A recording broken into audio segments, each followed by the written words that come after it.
My name is Joan Smelser. I've lived through a lot of times in our lives, and I have enjoyed all of that and have become a better person because of it.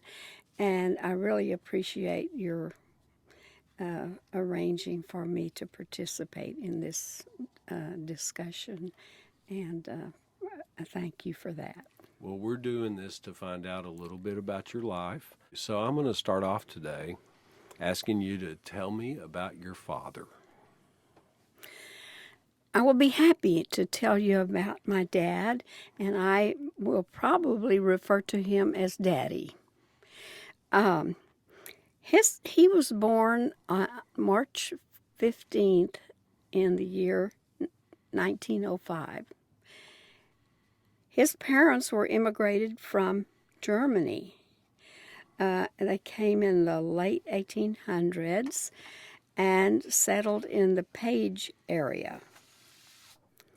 My dad was the eighth child of 11 children, 9 boys and 2 girls. My dad was confirmed in the Lutheran Church at Page when he was a teenager.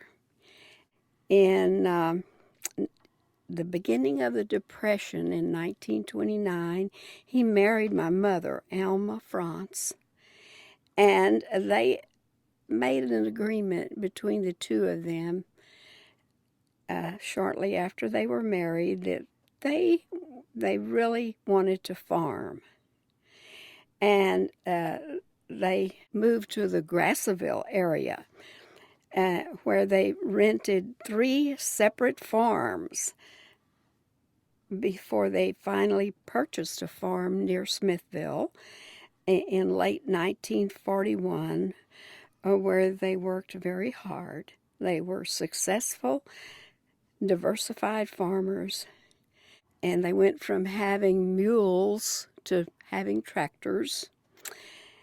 And that pretty well sums up basically my Well, dad. thanks. Well, tell me a little bit about your mom, or who I called Mama, growing up. My mom, I will probably refer to her as Mama. Her grandparents were immigrants from Germany who settled in the Serbian area. Uh, my mother's parents divorced when she was about 6 years old, and her sister was 1. Her sister was Florence. My mother was confirmed in the Page Methodist Church as a teenager and grew up to be a strong, determined woman in every way. She was loving, hardworking, caring, and loyal to her family. There are really no words for me to really describe my wonderful parents. Tell me a little bit more about what it was like to be their child. What was it like growing up for you? It was, now that I look back on it, was wonderful. At the time, we enjoyed each other. Farming was a family business, and we all participated. As soon as we got old enough to hold a hoe, we used it. So it was just you 3 girls. There The were no brothers no in the brothers, family. Yeah. and we were. My sisters were my playmates as I grew up. I didn't have other playmates. I enjoyed my sisters growing up, and we helped with farming, but we also played a lot. My mother showed us a lot about playing. And then growing up was, of course, then it went to my going to school. We lived near a little country schoolhouse, and my parents then later moved to the farm at Smithville. What do you remember about that experience? I remember that my folks, they wanted to be close to my mother's sister, Aunt Florence, and her family, who lived at Smithville. So they found this place close by and bought it on a handshake with the president of the bank in Smithville. Tell me a little bit more about school. About school. Yes, school. I guess one of the biggest changes in my schooling was moving from the Grassville community to Smithville. And I had been promoted to the 8th grade. For me, I guess one of the best feelings I had about going to school or education was when at the end of that year, I held the highest grade of anybody in the 8th grade, even though I just had come from that little country school, which says a lot, I think, about teachers and maybe about students too. And maybe about you too. Yeah, So your academic success continued into high school. Can you talk about that? in high school, I was always in the high school play that they might have every year or so. And then I played volleyball, and I excelled at.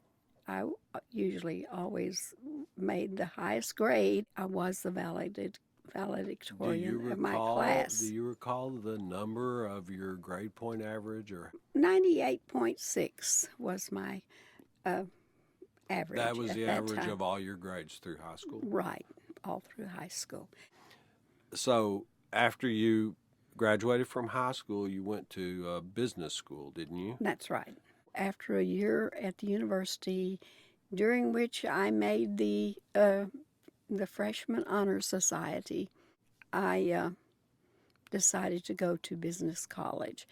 Then my roommate was working for the highway department, and she said, I think you can make a little better wages at the highway department. So I applied for a job there. I started out as a secretary, doing a lot of typing, and finally I became secretary to the head of the highway department. The state highway engineer, right? Yes, Yeah. state highway engineer.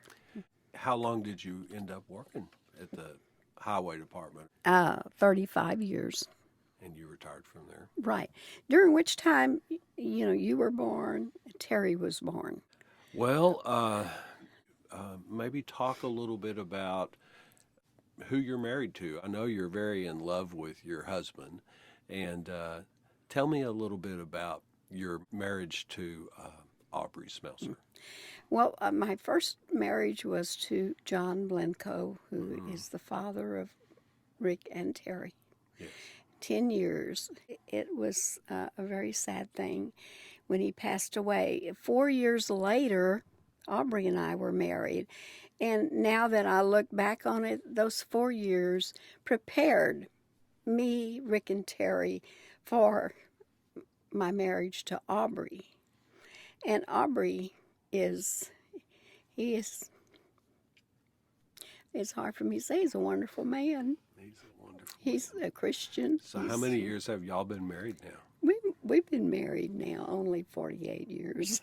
Only 48 years for a second marriage. Wow. So it's been really great. He's a very important part of your life, and I know when we look at him, when we look at you, we see both of you. So y'all are the ideal couple. What is your happiest memory in life? I mean, we talked about the thing you're most proud of, but can you briefly touch on maybe a time when you were most happy? And I think Aubrey would agree too, that I'm basically a happy person. I I have a lot of happy memories, and of course, having Rick and having Terry are two very happy times in my life. And my having my family, being close to my family, has made me happy. And then being married to Aubrey is happiness personified. And Every day. so, and it goes on. Life goes on.